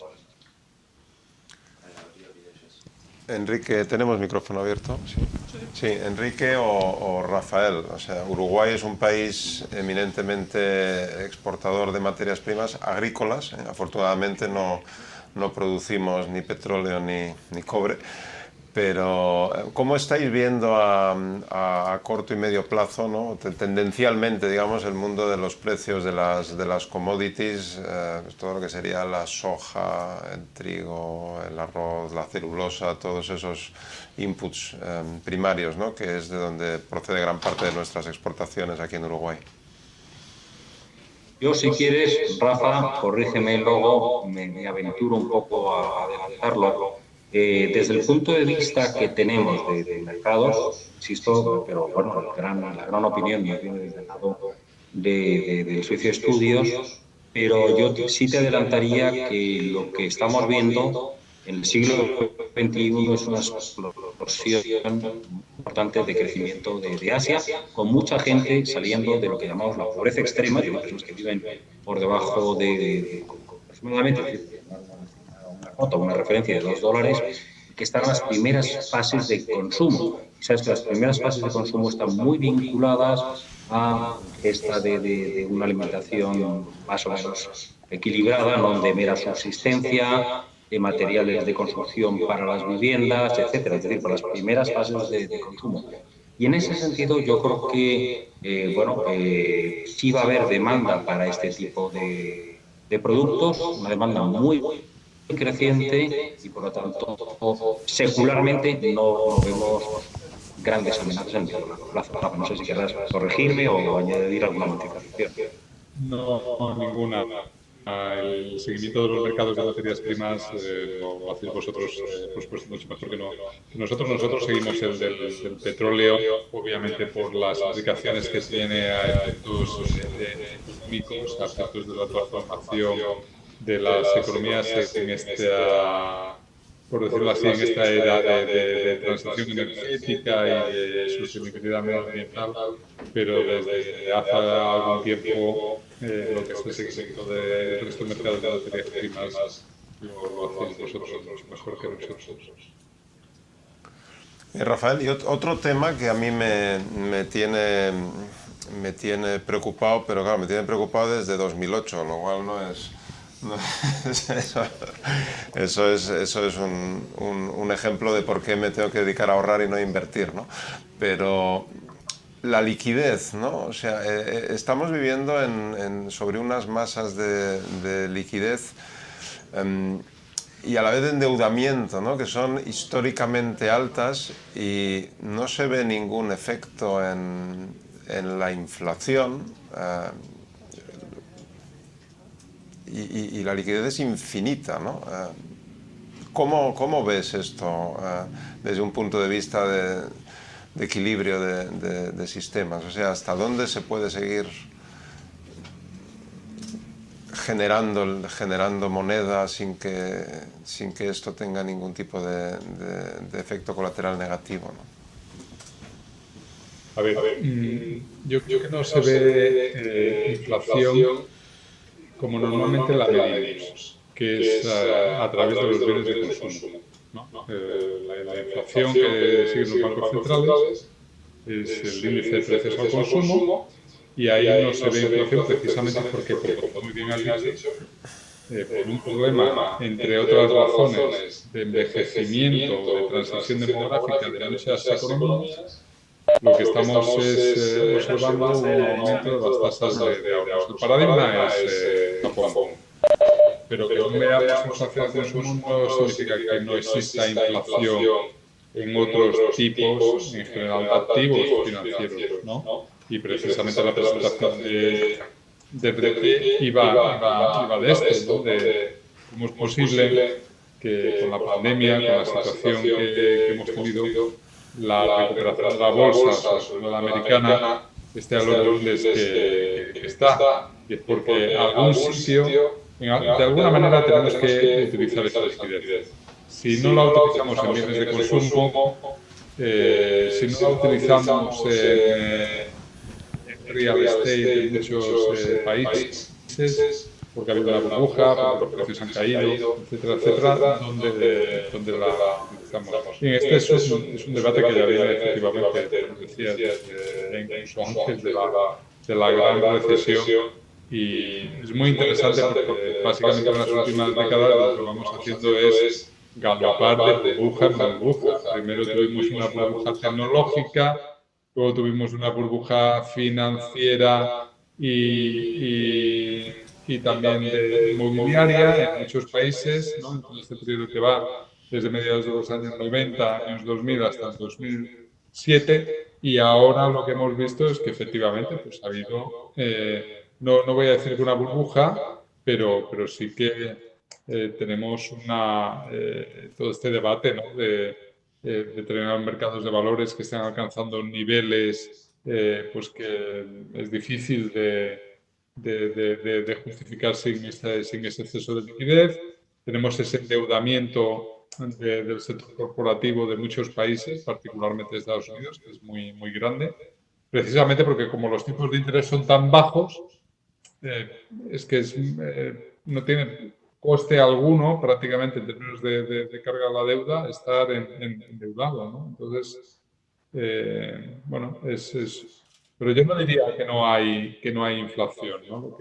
Lo que no hay es inflación como normalmente la solemos medir, como lo hacen los bancos centrales, que es coger índices armonizados de precios al consumo.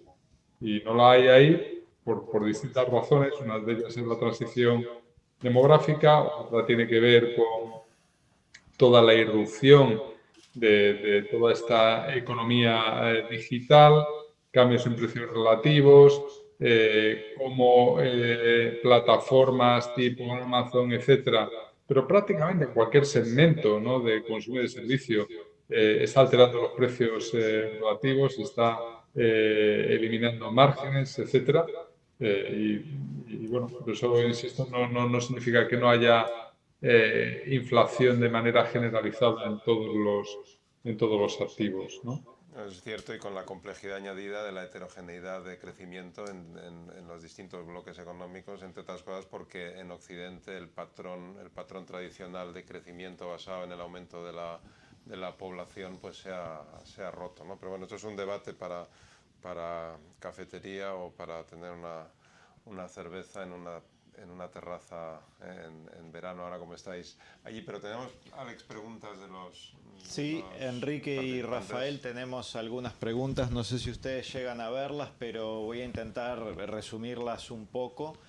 Bueno, teníamos alguna pregunta sobre la emisión y los planes de estímulo de Estados Unidos y el efecto en la moneda. Creo que lo hablaste un poco con el tema de la liquidez.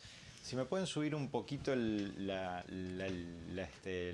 pantalla de preguntas, porque se me fueron y no me quiero olvidar de las primeras, pero también en particular hay alguna pregunta sobre la evolución del tipo de cambio en Uruguay. Y por otra parte hay algunas preguntas sobre commodities, destacando particularmente el oro y también sobre la actividad de algunos sectores que, por ejemplo, en Uruguay son bien relevantes, como la demanda de celulosa. Si tienen algo en mente sobre eso, porque entiendo que es un tema que capaz que es más específico. Sí, el tipo de cambio en Uruguay, Así casi que te la dejo a ti, porque vamos a ser bondadosos con nuestros invitados. Adelante, Enrique, no sé si quieres comentar algo, pero la mayor parte de las preguntas son referidas a la situación de los mercados. Vamos a ver, una cosa que yo creo que hay que hablar, ¿no? Del oro, sobre todo, y en este punto, además, Rafa y yo hemos debatido muchas veces, es decir, no olvidemos que el patrón oro ya no está vigente, con lo cual, bueno, no hay una ligazón entre la masa monetaria y la cotización del oro, etc., ¿no? Es decir, ya no podemos ir con un billete a un banco central para que nos entreguen esa cantidad de oro. Todas las monedas que tenemos son monedas fiduciarias. Parece que lo que comentaba antes Alberto Charro, de esta emisión tan masiva o este aumento tan masivo por parte de los bancos centrales, no me regañes mucho, Rafa, si digo que es la versión moderna de darle a la máquina de imprimir papel, bueno, pues evidentemente hace que haya más confianza o más búsqueda de un activo que de verdad no crezca tanto, ¿no? Y esto puede ser la respuesta del oro. Lo que yo querría llamar la atención a los inversores sobre el comportamiento histórico del oro. Vamos a ver, el oro saltó, es decir, cuando Nixon dice que ya no iba a atender los compromisos del dólar contra el oro, y se disparó hasta niveles, y con las dos crisis del petróleo de los años 70, hasta niveles aproximados de $850 la onza. Y desde entonces empezó un declive hasta principios de este siglo XXI, hasta niveles de 250. Como consecuencia de la gran crisis financiera empezó a escalar otra vez, bueno, pues porque no se creía en absolutamente nada hasta niveles de 1800.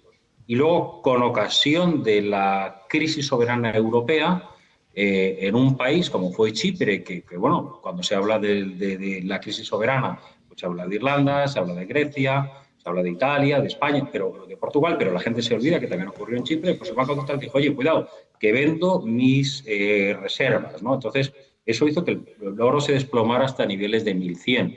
Con lo cual, cuidado que no es una moneda tan segura, es decir, porque no es moneda, es decir, que no es un activo tan seguro como pensamos y que, bueno, parece que está ligado a que conserve, estamos en una época que no hay inflación, sí se ve favorecido por el bajo nivel de tipo de interés, que no va a cambiar. Yo he visto algunas previsiones que hablan que superen los niveles de 2000. Yo prefiero conservar mi dinero en activos más financieros y creo que hay oportunidades ahora mismo. Hablábamos de los bonos de grado de inversión, hablábamos de los bonos emergentes y, hombre, la renta variable es verdad que ahora mismo estamos esperando una mejor oportunidad porque, bueno, yo creo que ha hecho una lectura demasiado optimista de los datos macroeconómicos. Pero bueno, yo prefiero desde luego estar en el plazo de 3-5 años en renta variable a estar en el oro. El tipo de cambio, Alex, te lo había concedido Alberto. Bien. Sí, sobre el tipo de cambio, lo que hacemos es hacerle llegar los informes de Research de Argentina que lo están cubriendo y los comentarios más actualizados que tengamos. Como saben, el tipo de cambio en Uruguay tiene estimaciones muy variadas por parte de la encuesta de analistas del Banco Central y en ese sentido hacer una proyección es bien complejo, así que lo que hacemos es pasarles el informe. Voy a tratar de resumir varias preguntas que tenemos, porque por suerte tenemos muchas en una sola, Enrique. Hay varias preguntas que vienen por el lado de sostenibilidad de deuda, ratings crediticios, ¿verdad? Y los porcentajes de default a los que se pueda llegar. Por un lado nos preguntan, ¿qué pasa con los ratings crediticios de países emergentes si esta crisis se mantiene? Nos preguntan, más allá de la fluctuación de precios y el rating de crediticio, ¿qué nivel de default estamos viendo? O sea, ¿qué nivel de incumplimiento finalmente podemos suponer para adelante? Y dentro de eso nos preguntan de sectores en particular dentro de los países emergentes. Nos preguntan el sector petrolero emergente, con empresas obviamente que en México y en Brasil tienen una participación de la bolsa bastante importante. Nos preguntan también por sectores como aeronáutica, que en Latinoamérica también son empresas que tienen su peso dentro de los índices nacionales. Y bueno, por el lado de rating crediticio creo que estoy cubriendo, y de default estoy cubriendo, pero básicamente viene por ese lado, el tema de si va a haber un drift de ratings, tanto en soberanos como en corporativos emergentes, que es uno de los sectores que, como decías, ven potencial, y en particular sectores energía, aerolíneas, y fuera de lo que es el rating, la probabilidad de incumplimientos efectivos que estamos considerando. Vamos a ver. Primera cosa que sí que quería traer a colación, es decir, voy a pronunciarme, pero insisto en algo que había incidido previamente Rafael Domènech, que era la incertidumbre con respecto a la pandemia. Si tuviéramos un rebrote, es decir, ahora mismo yo creo que la tenemos, bueno, no sé si controlada, pero sí podemos usar, no quiero jugar demasiado con las palabras, pero sí contenida, es decir, pero que no esperamos una situación tan caótica como la que tuvimos en febrero, marzo, abril, ¿no? Entonces yo creo que si tuviéramos un segundo rebrote, cuidado que las previsiones que estamos dando son excesivamente optimistas.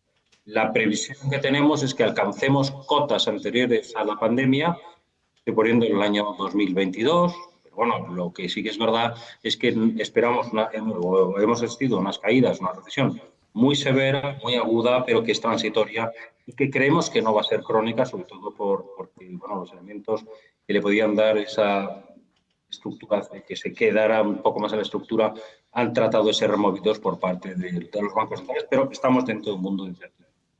Me preguntabas, la deuda, es decir, si van a ser posible repagarla.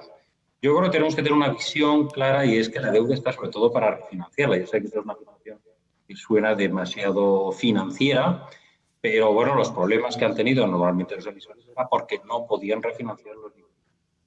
Estamos desde luego en un reto, yo creo que no tanto en países emergentes, sino sobre todo en muchos países desarrollados donde las cifras de deuda están siendo elevadas, muy preocupantes, ¿no?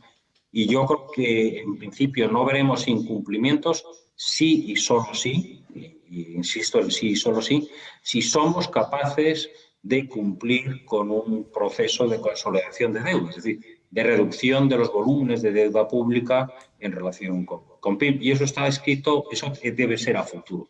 Habrá que ver si eso es posible o no es posible. En cuanto a revisiones de rating, bueno, yo creo que sí va a haber un deslizamiento de los ratings a la baja. No olvidemos que durante este periodo de confinamiento generalizado a nivel global se ha dejado de generar Producto Interior Bruto. Hablamos de cifras. Yo creo que cuando damos las cifras, cuando Rafael Domènech daba las cifras a nivel global, es decir, oculta una realidad, y es que las caídas en los países desarrollados van a ser muy importantes. Por ejemplo, en España van a ser de 2 dígitos y en Europa no, pero sí cercanas a 2 dígitos. Es decir, que estamos hablando de caídas muy importantes, y es verdad que los bancos centrales van a intentar evitar que haya efectos de segunda ronda, pero desde luego tiene consecuencias en la viabilidad de algunos negocios y sobre todo hay una nueva normalidad. Y esta nueva normalidad se distingue de la anterior en que existe una norma de un requerimiento de distanciamiento social, lo cual impide que muchas empresas de servicios que basan su eficiencia económica, la densidad de los consumidores, pues ya no pueden atenderlo. Es decir, que sí vamos a ver más incumplimientos, pero yo creo que no tantos como los que vimos en la crisis de 2007-2008, que venían por problemas de excesos de deuda, de insolvencias no realmente reflejadas, etcétera, etcétera.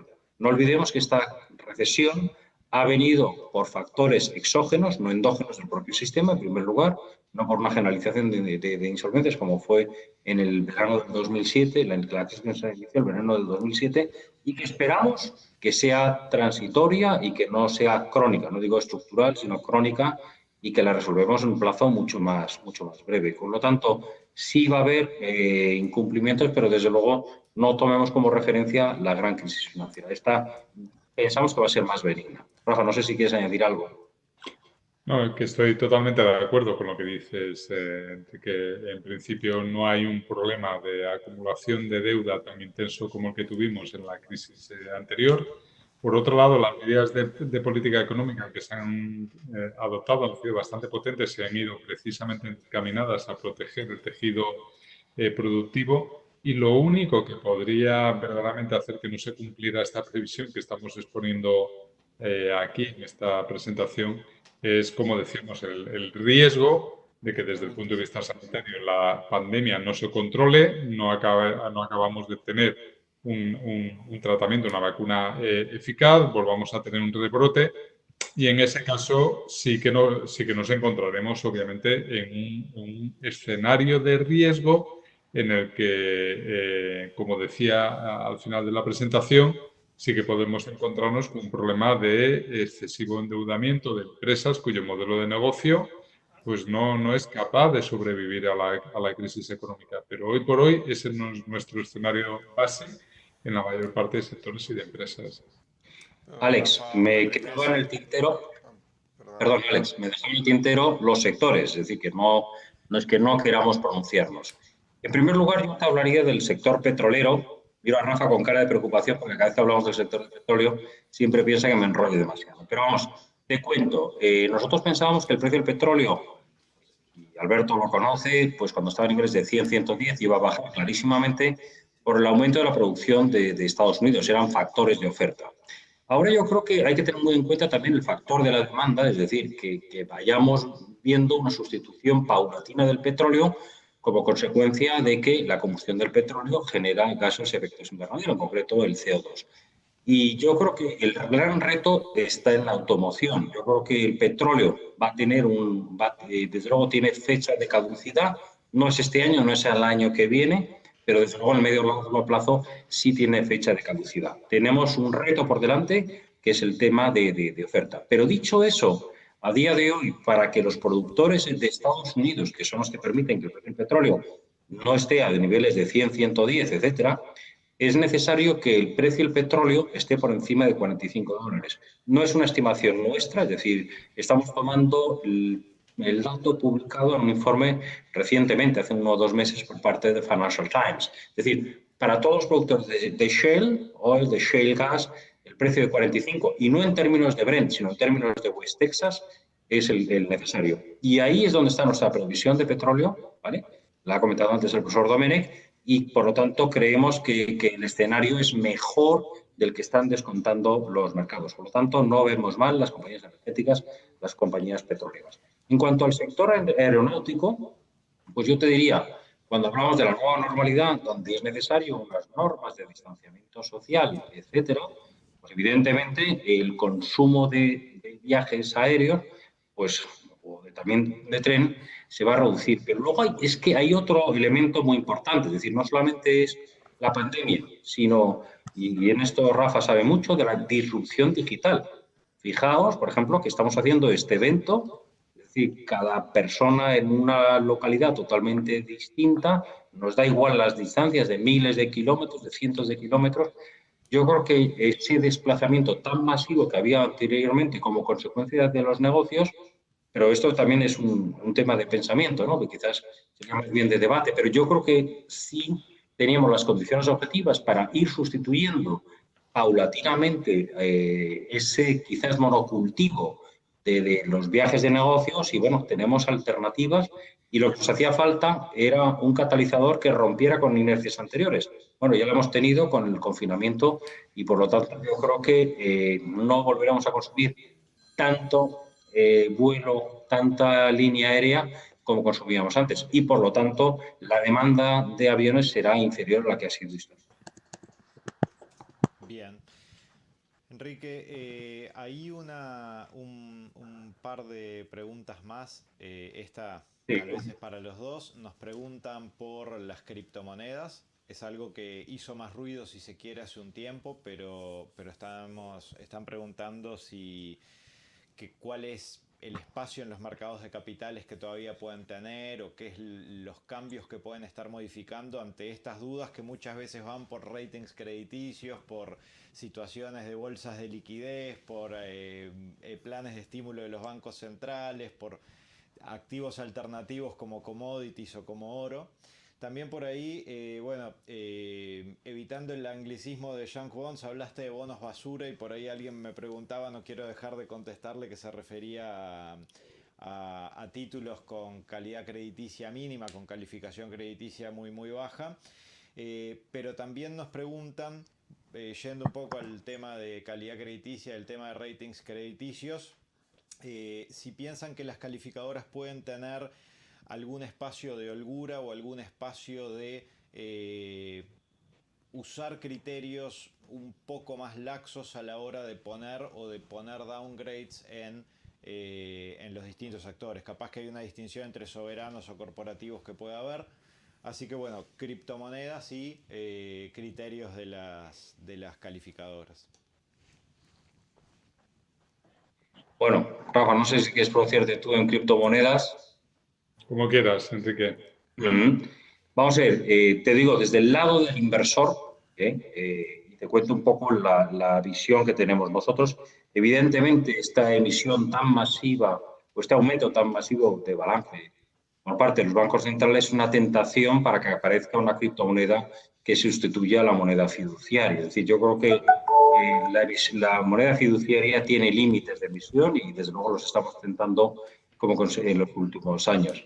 Pero aún así, yo creo que no ha aparecido la criptomoneda que pueda sustituir a las monedas fiduciarias hoy en día.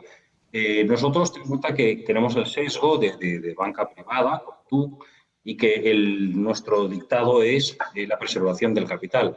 Por lo tanto, somos muy cautos de incluir una nueva clase de activo dentro de nuestro universo. Es decir, por lo menos tenemos que verle la viabilidad, la solvencia en medio y largo plazo. Y a día de hoy, esa prueba de exigencia no la han superado las criptomonedas. No dudamos que se pueda ganar dinero con ellas, pero a día de hoy no cumplen los requisitos que nosotros le ponemos para incluirlos dentro de nuestro universo de inversión y, por lo tanto, no la recomendamos.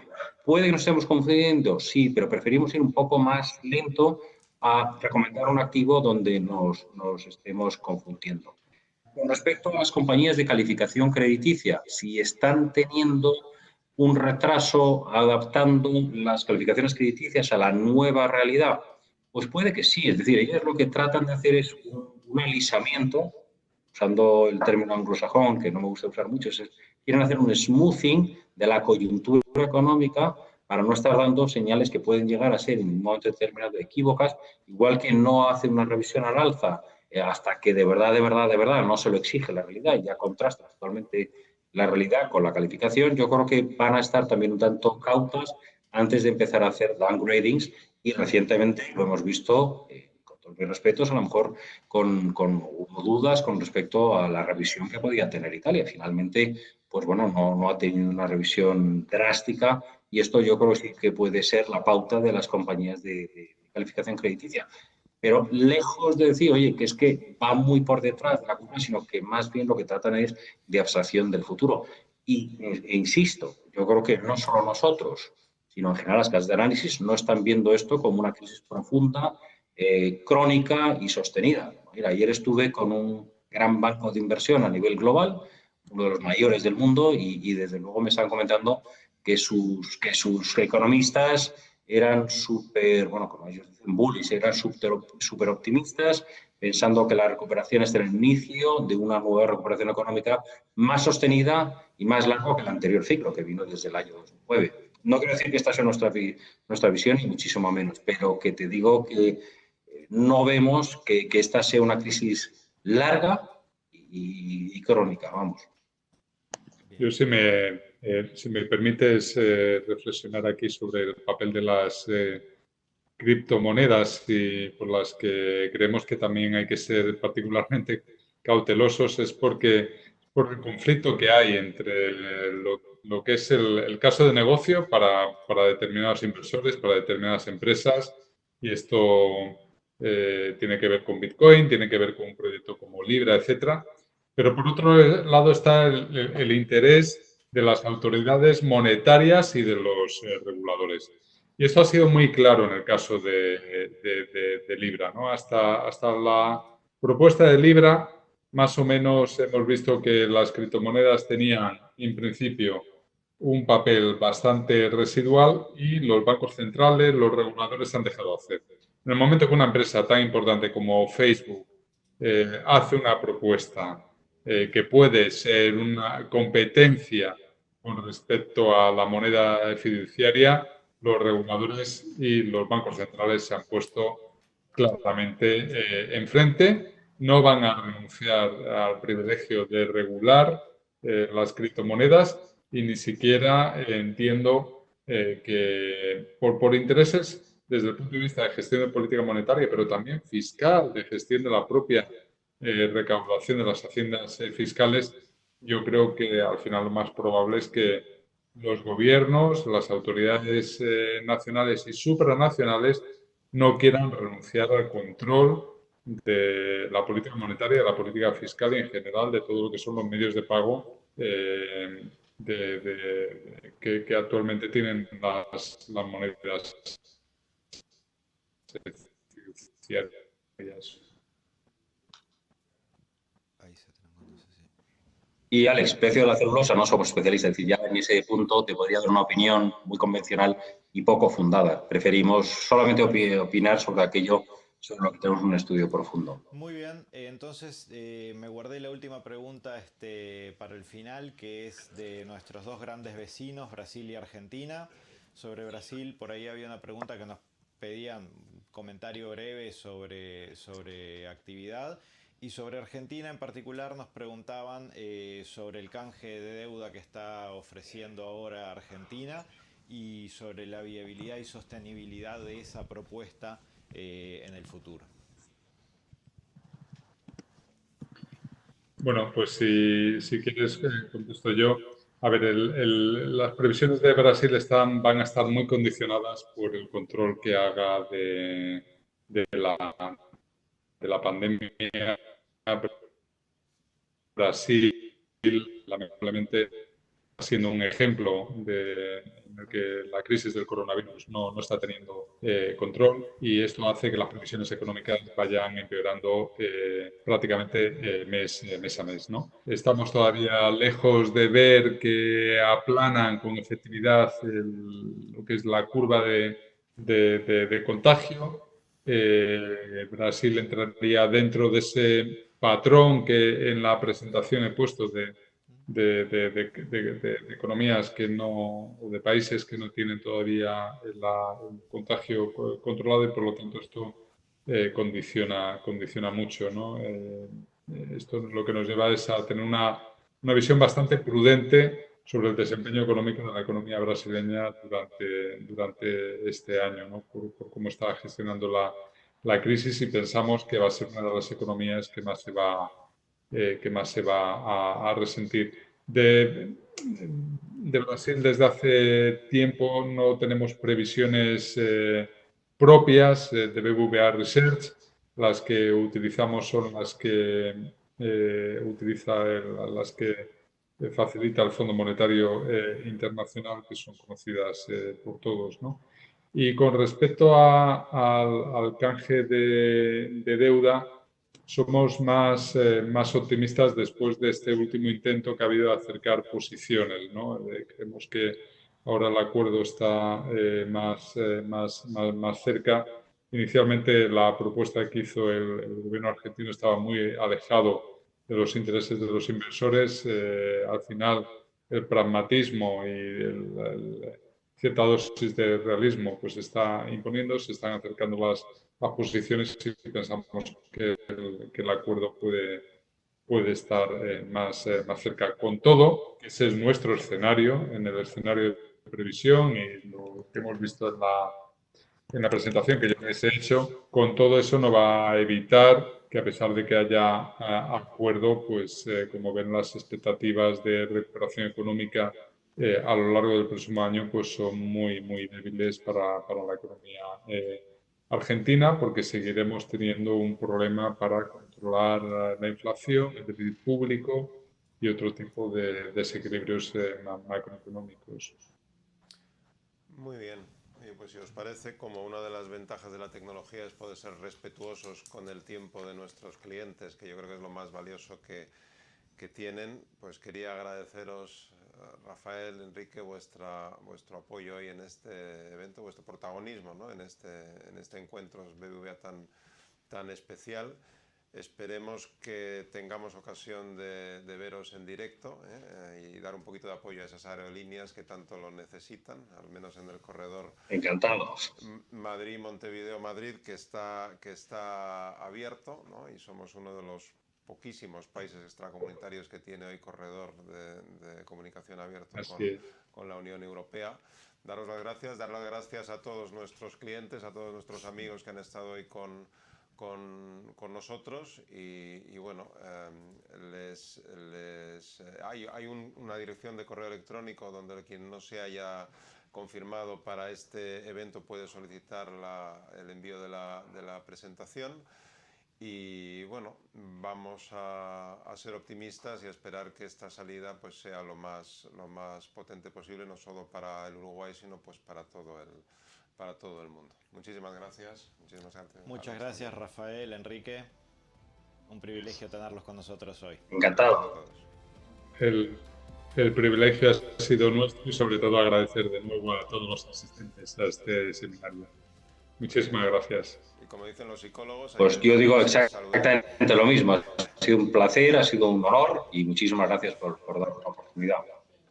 Muchas gracias. Adiós. Gracias. Hasta luego.